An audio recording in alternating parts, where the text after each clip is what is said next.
The first time Evelyn Hart checked the hidden cameras in her mansion, she expected to see what she always saw: empty hallways gleaming with marble, chandeliers hanging like frozen constellations, and people moving through her house like shadows who never truly belonged. What she did not expect was to feel her breath catch painfully in her chest at 2:17 a.m., staring at a grainy screen, watching a man in a janitor's uniform kneel on her cold kitchen floor, pressing his forehead to the tiles as if he had finally reached the end of his strength. Before the story goes any further, if you believe in kindness, second chances, and the quiet power of good hearts, please like this video, share it with someone who needs hope, subscribe to the channel, and tell us in the comments where you are watching from, because stories like this connect us all in ways we don't even realize. Evelyn Hart had built her fortune from nothing, or so the magazines said, though the truth was far colder. She had built it from betrayal, loss, and a ruthless discipline that left no room for weakness.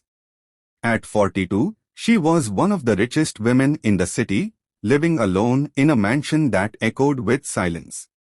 Trust had failed her too many times: business partners who stole, lovers who lied, even family who only remembered her when they needed money. That was why she installed cameras everywhere except the bedrooms and bathrooms, not because she enjoyed spying, but because control made her feel safe. Every employee signed ironclad contracts, every corner was watched, and every movement was recorded. Among those employees was Daniel Brooks, a single father who cleaned her mansion 6 nights a week after working a full day at a public school. He kept his head down, spoke little, and never complained, even when his hands cracked from chemicals or his back screamed from hours of scrubbing floors that cost more than his yearly salary. Daniel's life had not fallen apart all at once, it had eroded slowly, like stone worn down by relentless water. His wife had died 3 years earlier after a sudden illness, leaving him with their 7-year-old daughter, Lily, and a grief so heavy it sometimes made breathing feel optional. Medical bills swallowed their savings, and when he lost his factory job during layoffs, he took whatever work he could find. Cleaning was not shameful to him, it was survival, but the hours were brutal, and the pay barely covered rent, school supplies, and Lily's asthma medication. Still, every morning he woke before dawn to pack her lunch with handwritten notes, and every night before leaving for his second job, he tucked her into bed, promising he would be back before she woke. Lily believed him, even when she fell asleep clutching his old hoodie because it smelled like him. Evelyn had barely noticed Daniel at first. To her, employees blended into the background, necessary but invisible. Yet over weeks, small details surfaced on the cameras when she watched late at night, insomnia her constant companion. Daniel never rushed. He polished the same surface twice if he thought it needed it. He stopped to straighten framed photographs, even though none of them were his memories. He wiped rainwater from the paws of the stray cat that snuck in through the service door, leaving a ball of water before gently guiding it back outside. These moments irritated Evelyn at first. Inefficiency had no place in her world. But irritation slowly turned into curiosity, and curiosity into something she refused to name. One night, exhaustion finally broke Daniel. After cleaning the West Wing, he sat on the kitchen floor because his legs simply would not hold him anymore. He pulled a small, worn phone from his pocket and scrolled through pictures of Lily, her missing tooth grin, her school play costume made from cardboard, and hope.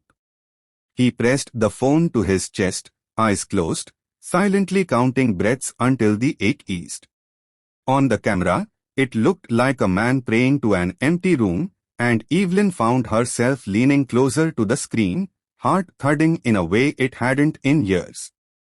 She told herself she was annoyed by the unprofessionalism, yet she didn't fast forward. Days later, something unexpected happened. Evelyn noticed that the mansion felt different when she returned from work, warmer, calmer, less like a museum. Fresh flowers appeared in a vase that had always stayed empty. A broken picture frame she had ignored for months was repaired. Even the air seemed lighter. She realized these changes coincided with Daniel's shifts, and against her better judgment, she started watching the recordings not for security, but for answers. What she found unsettled her more than any betrayal ever had. One evening, Daniel noticed a photo of Evelyn as a child displayed in a hallway she rarely walked through. The frame had fallen slightly crooked. He straightened it, then paused, studying the girl's guarded eyes. He gently wiped dust from the glass and placed a small folded note behind the frame, something he wrote during his break. On camera, Evelyn saw him hesitate, then nod to himself as if accepting the risk. When she checked the frame later, curiosity overpowering pride, she found the note. It wasn't a message to her directly, but a simple sentence written in careful handwriting about how even the strongest people deserve rest, and how empty houses can still be homes if someone cares enough to treat them like one. Her hands shook as she folded the paper, anger and emotion colliding in a way she hadn't felt since her mother died. The breaking point came the night Lily had an asthma attack while Daniel was at the mansion. His phone buzzed again, and when he answered, panic washed over his face.